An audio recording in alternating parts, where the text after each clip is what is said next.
We're excited to play, and I know they are. And as disappointed as they were from the loss the other day, what we're trying to get across is how fixable these things are. And so much of it comes down to us. It comes down to our movement. And it's not major things. There's a lot of little minor things that we're not doing. But the major thing, and I said it the other day, is overcoming that level of disappointment and really getting bonded, galvanized, whatever term you want to use, when you've had a couple of stretches. Like we showed a series where Rob missed a wide open three, great shot. OG missed a wide open three on the break, great shot. This is all in the first half. Thomas missed a textbook jump hook. Everything was good. The description I was giving Zach the other day, everything was good about that move. Missed it, right? So it's three straight possessions we don't score, two open threes, one layup.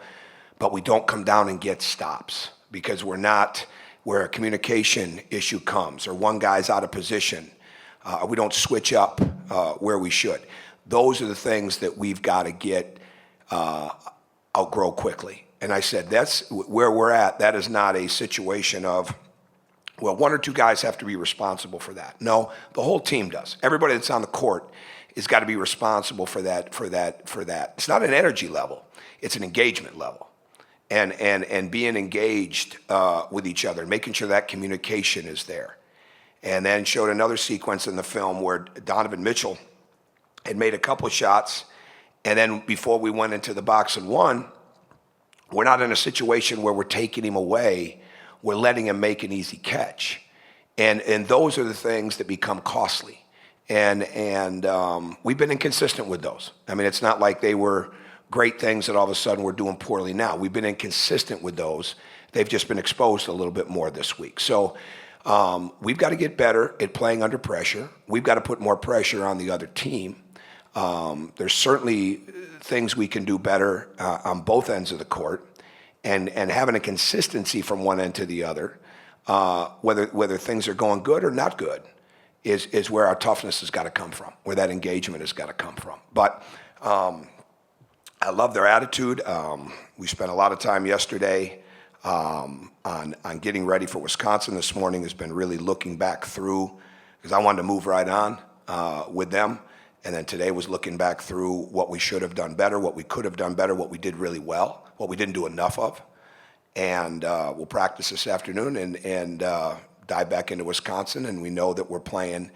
What I've said to them, I think they are the most experienced team in the country if you look at the KenPom rankings, right? Those things. So we're dealing with a team that knows how to win, has been together for a long time. It's proven and tried with them. A lot of guys that have played not only in the Final Four, but multiple Final Fours. They are a great passing team. Not a good passing team, but a great passing team. They've gotten better and better at that this year. Their interior spacing is tremendous. And when you've got players like Happ and Hayes that can not only score, but create scoring opportunities, whether it's dive or hitting somebody off a dive cut, hitting somebody off the move, or hitting somebody for an open three, then that even increases how tough a game plan it is. But they're very, very good. They make open threes. We cannot be in an overhelp situation. And this is a game where we've got to play fast, we've got to play aggressive, but we've got to really stay true to our responsibilities in this game. But the engagement level, and again, I'd love to tell you it's energy. It's not. They're playing hard. It's an engagement level. There were times that we didn't play through some fatigue the other day, but that's going to happen. But you can really, really galvanize one another with that talk, and it'll just increase everything else for us. So, but again, going back to that game, we missed a lot of open shots. We weren't as fundamentally sound on shot faking like we should have been on some of our post moves. We certainly didn't cut close to enough to expose the switching, and we didn't play downhill enough. But at the end of the day, we just weren't aggressive enough on either end of the court to beat a team like that. We were on the glass, but we weren't in the other areas, and that's something that we've got to improve quickly. Hap played really well against you guys last year in Madison. Are there things you emphasize with Thomas going into a matchup? Yeah, well, you don't just guard Hap with one person. So you've got to do your work before he gets the ball. He can go over both shoulders, he can play off both feet, and he's an adept passer.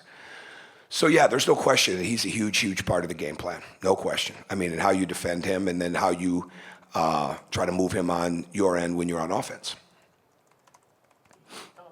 You look bored, Mike. You look bored. You good? Oh, Pete. But I can see the shorts today. I see the weather. I was thinking about running outside too. What makes Wisconsin so good defensively? Obviously, they don't pressure like Louisville, but they're holding teams to like basically under 59. Well, they switch a lot. They switch out of the pack line. They don't get up and pressure you. There's certain places that you really have to attack them from. But the bottom line is that they never get overextended. And I think that's one reason that they defensive rebound so well, because they're not out chasing it. But if you just come down and play a standard, pass, cut here and there, spot up offense, they're pretty good at guarding that. There's got to be a lot of movement in your offense if you're gonna go against them. You talked about Thomas. You talk, and guys talk a lot about sort of taking what the defense gives them possession to possession, but you also talk about going through the paint a lot, whether it's the drive or the post. Is he as involved right now as you want him to be offensively? Could he do more, I guess? Oh, absolutely. But I think the ball moving moving quicker is important. Moving from one side to the other quicker is far more important. But yeah, there's no question he can get up into the pick and roll faster. I mean, we had one time where I showed him a clip.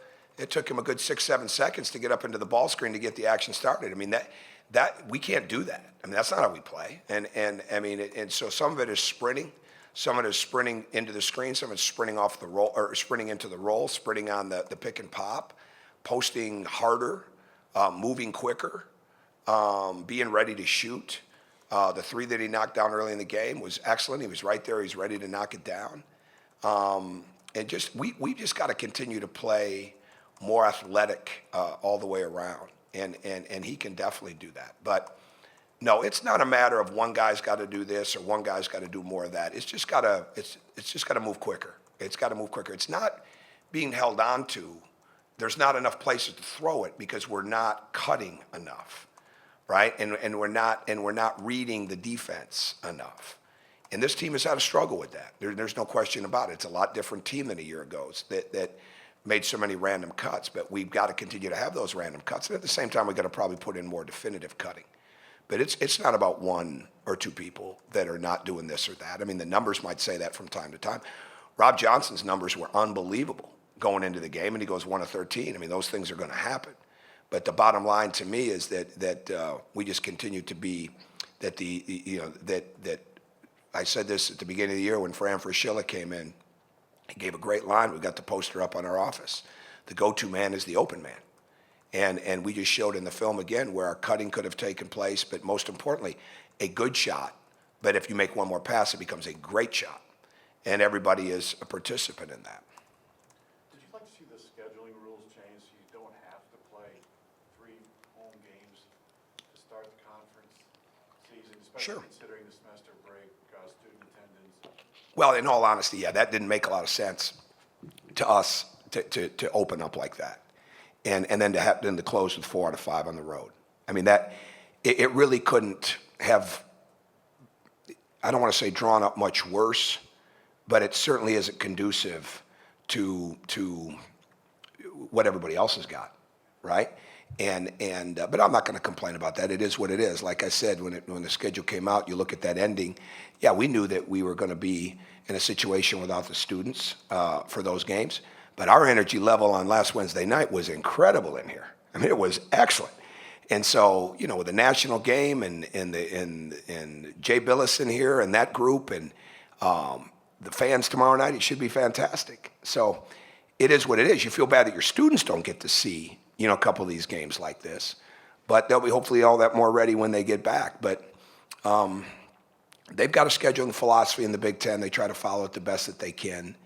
And it is what it is. I mean, we've played 2 games since Wisconsin's played 1, right? I mean, it just is what it is. So you just get ready to play. And the most important thing is that you manage your team the best way possible every day. It's why you can't go back and say, well, what did we do a year ago here? What did we do 2 years ago there? Everything's different because of your games.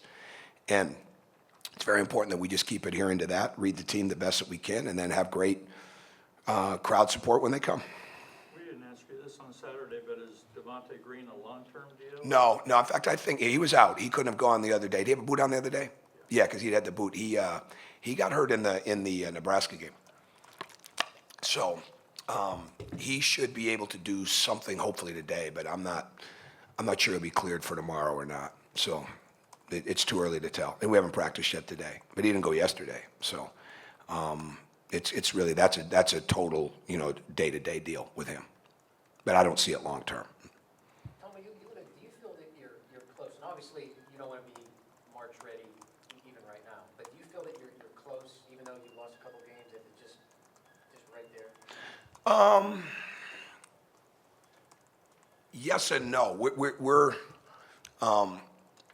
the lack of easiness that should be coming from us right now, with the cutting, with the defensive connectedness, the communication. Those things are not where they need to be, and they're really not. And they've been inconsistent as it's been. So we've got to get some of that stuff better. The shooting again is not an issue. Are we as good a shooting team as we were a year ago? The numbers say we aren't, but you know what? We missed a bunch of open shots the other day, and if we make them, they go in, and that's not an excuse of losing. We lost the game on the defensive end too. You don't lose the game on one end of the court.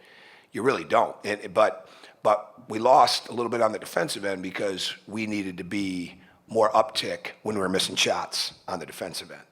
So the maturity has got to continue to grow, but they're great kids. They've got a tremendous work ethic. This is one of the overall hardest working groups. I just had 3 of them leave the gym now because they would like to stay in there and shoot a whole bunch of them, but we got to come back and practice here in a little while, right? And so they want to be in there. I mean, it's not like they're not working hard. And when you've got great kids and when they're working really hard like they are, and we got to grow up, there's many a day right now and one the other day where I say, man, we miss Colin Hartman, let alone the guys. And I'm always referencing Yogi would have got over that pick, or Troy would have made that cut, or Max would have spotted here, Nick would have delivered that ball, because I want them to understand that's easy basketball if you just do it this way. But every time I say that, you realize we lost some really valuable guys. And again, we've also won some big games without them this year, but it's the simple things that we're not grasping the way that we need to grasp.